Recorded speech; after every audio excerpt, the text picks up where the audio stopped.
Hi, welcome to prep elevate students. आज के video में हम लोग ज्योमेट्री के कुछ और क्वालिटी क्वेश्चन सॉल्व करेंगे।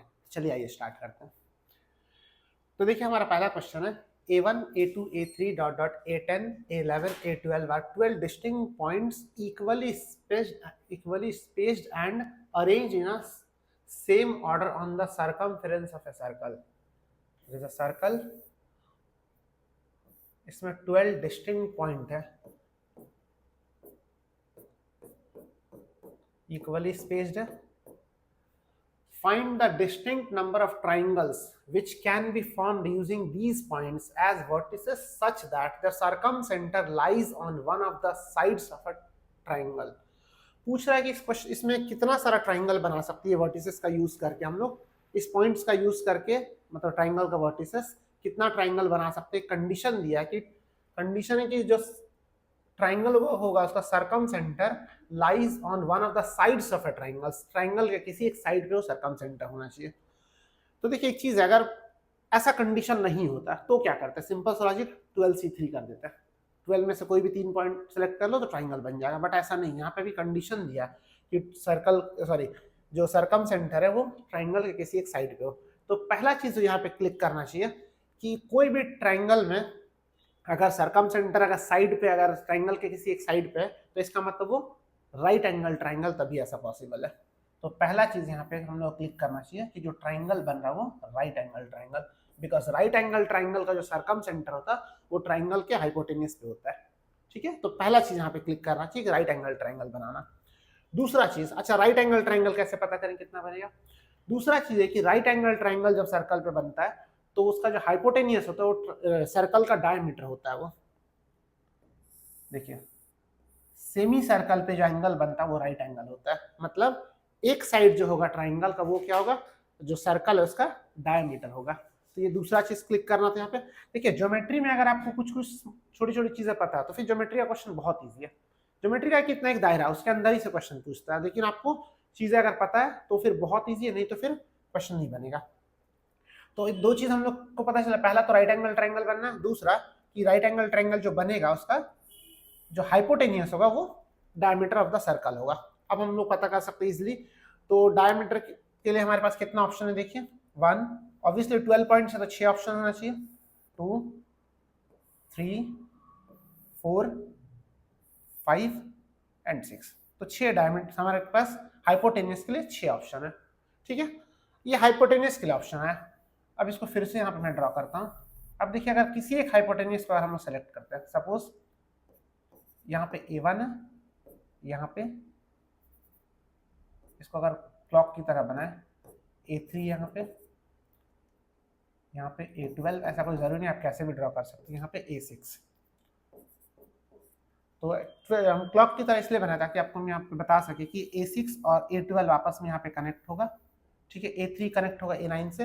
तो कोई एक डायमीटर को अगर सिलेक्ट करते हैं, सपोज A6 और A12 को सिलेक्ट किए, तो यहाँ पे कितना ट्राइंगल बनेगा। देखिए हम लोग को 2 पॉइंट मिल चुका है, ट्राइंगल के लिए तीसरा पॉइंट चाहिए। तीसरा पॉइंट जो देखिए अभी कितना ऑप्शन है, ये 2 पॉइंट को हम लोग सेलेक्ट कर लिए, टोटल यहाँ पे 12 पॉइंट्स है, मतलब 10 पॉइंट्स अभी बचा हुआ। तो कोई भी 10 में से किसी भी एक पॉइंट को आप अगर सेलेक्ट कर लेंगे, यहाँ से आपको एक ट्राइंगल मिल जाएगा। किसी भी पॉइंट को सेलेक्ट करो, अगर यहाँ से एक पॉइंट को सिलेक्ट करते हैं तो यहाँ से एक ट्राइंगल मिल जाएगा। मतलब थर्ड पॉइंट के लिए हमारे पास 10 ऑप्शन है, और पहला 2 पॉइंट के लिए हमारे पास 6 ऑप्शन था। तो 6 × 10, total number of triangle will be 60। ठीक है, तो इसमें पहला चीज क्लिक करना था कि राइट एंगल ट्राइंगल बनेगा। दूसरा चीज, राइट एंगल ट्राइंगल अगर बनेगा इसका मतलब हाइपोटेन्यूज क्या होगा, diameter of the circle. Diameter के लिए हमारे पास 6 ऑप्शन है। डायमीटर जब आप सेलेक्ट कर लेंगे इसके लिए 6 ऑप्शन, और फिर थर्ड पॉइंट सेलेक्ट करने के लिए हमारे पास 10 ऑप्शन होगा। तो 6 × 10, total number of triangle will be 60। ठीक है, देखते हैं हमारा next question. ABC are the sides of a triangle and a square b square plus c square is equal to bc plus ca plus ab, then the triangle is। इसको equation को solve करते हैं, कुछ मिलेगा देखते हैं।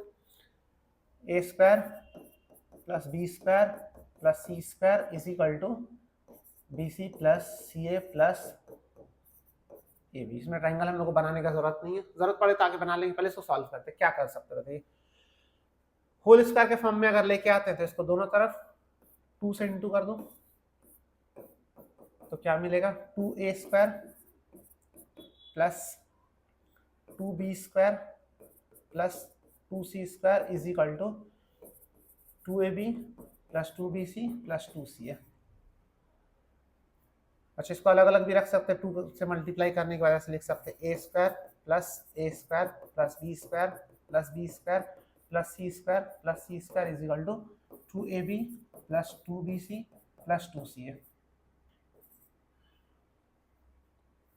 तो a² plus b² minus 2ab, इसका 3 सेट बन जाएगा सिंपली। ये क्वेश्चन इजी है। a² plus b² minus 2ab, सबको इधर लेके आते हैं, a² b² 2ab, then b² c² 2bc, b² plus c² minus 2bc plus बच गया c² a² c² plus a² minus 2c है इज इक्वल टू 0। सबको हम लोग लेफ्ट साइड लेके आ गए। अब देखिए a माइनस बी का whole square, B minus C का whole square, C minus A का whole square, a minus B whole square plus B minus C whole square plus C minus A whole square is equal to 0। अब एक चीज देखिए, यहाँ पे तीनों perfect square है, 3 परफेक्ट स्क्वायर का हम 0 परफेक्ट स्क्वायर मतलब ये नेगेटिव तो हो नहीं सकता, मतलब ये सारा 0 होगा तभी पॉसिबल है, और कोई केस ऐसा बन नहीं सकता। मतलब a minus B whole square is equal to 0, तो a minus B is equal to 0 और a is equal to b। Similarly b minus C is equal to 0, b is equal to c and c minus a is equal to 0, c is equal to a। मतलब we can say a is equal to b is equal to c। तो कितना easy question था ये, a is equal to b is equal to c मतलब equilateral triangle. ये question थोड़ा easy था, ठीक है। देखते हैं हमारा next question. Consider the triangle ABC shown in the following figure where BC is equal to 12 cm, DB is equal to 9 cm। ये 12, 9 ये तो गिवन है, एंड एक और चीज गिवन है, angle BCD is equal to angle BAC। Angle BCD is equal to angle BAC। देखिए इतना पढ़ के आपको एक आइडिया हो जाना चाहिए कि सिमिलर ट्राइंगल होने वाला है। हो सकता नहीं भी, लेकिन 99% चांसेस सिमिलर ट्राइंगल ही होगा। What is the ratio of the perimeter of the triangle ADC to BDC? ADC BDC, ये दोनों ट्राइंगल का पेरीमीटर का रेशियो पूछ रहा है, ठीक है। देखिए एक एंगल यहाँ पे इक्वल गिवन है, ट्राइंगल ABC और ट्राइंगल BDC में एक एंगल सेम दिया, इक्वल दिया। अच्छा, दूसरा एंगल यहाँ से हम लोग in triangle ABC and triangle BDC, इसको अलग से बना लेते हैं, ज़्यादा क्लियर हो जाएगा। तो DBC, ये गिवन है 9, ये गिवन है 12 और ये गिवन है 6। ABC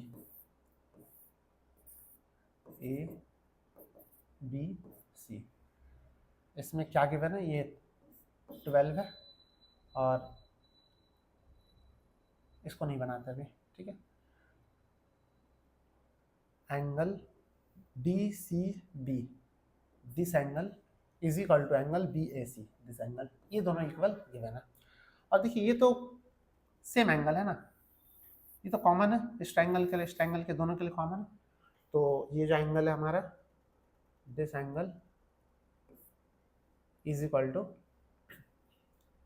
सी, हमारा के बाद this angle is equal to this angle, ये हमारा कॉमन एंगल है, ठीक है। एक एंगल कॉमन है और एक एंगल इक्वल दे रखा, तो एक कॉमन एंगल है, एक इक्वल दे रखा, तो तीसरा ऑब्वियसली इक्वल होगा। तो हमारा ये सिमिलर ट्रायंगल तो हो गया। अब सिमिलर ट्रायंगल तो प्रूफ हो गया, इसके बाद हम लोग फाइंड क्या करना, पेरीमीटर। पेरीमीटर के लिए साइड चाहिए, तो साइड का देखिए इस ट्रायंगल का तीनों साइड दिए, इस ट्रायंगल का एक साइड दिया, मतलब बहुत इजी है। तो रेशियो देखिए, इक्वल एंगल जैसे ये एंगल इसके इक्वल है, ठीक है। तो इक्वल एंगल के अपोजिट का जो साइड होता है वो सेम प्रोपोर्शन में होता है।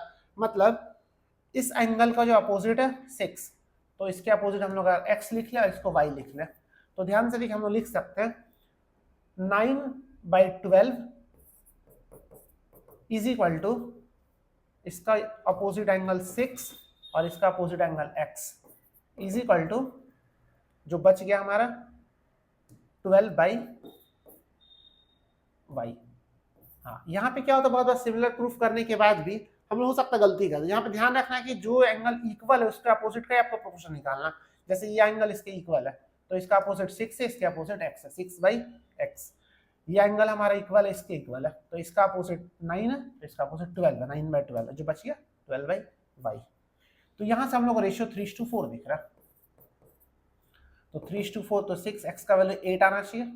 ठीक है, सिंपल सा, कोई बड़ा कैलकुलेशन नहीं, x इज इक्वल टू 8 आना चाहिए and y is equal to 16 होना चाहिए। 3:4 है तो y is equal to 16, x का वैल्यू 8 और y का वैल्यू 16 आना चाहिए। अभी देखते हैं y हम लोग किसको लिए, x हम लोग इस साइड को लिए, x हम लोग किसको लिए, ये हमारा आ गया 8, y किसको लिए, इस साइड को, ये हमारा 16। तो ये 9 यहाँ से यहाँ तक, BD इज गिवन 9, तो AD कितना हो जाएगा 7। मिल गया हम लोग को तीनों साइड, ADC का भी तीनों साइड मिल गया और BDC का ऑलरेडी तीनों साइड गिवन है। फाइंड क्या करना, ratio of perimeter of ADC, perimeter ADC, AD plus DC plus कितना हो गया 7 + 6 13, 13 + 8 21 डिवाइड बाई 9 + 12 21, 21 + 6 27, 3 7 जा 3 9 जा, तो आंसर क्या हो गया 7:9। तो ये भी क्वेश्चन बहुत ज्यादा टफ नहीं था। ठीक है, लेकिन सिमिलर ट्रायंगल में ये ध्यान रखना जरूरी होता है कि सिमिलर आप प्रूफ करने के बाद भी जो रेशियो ले रहे वो सही से ले, नहीं तो फिर आंसर गलत आता है। ठीक है, तो मिलते हैं हम नेक्स्ट वीडियो में। Thank you so much for watching.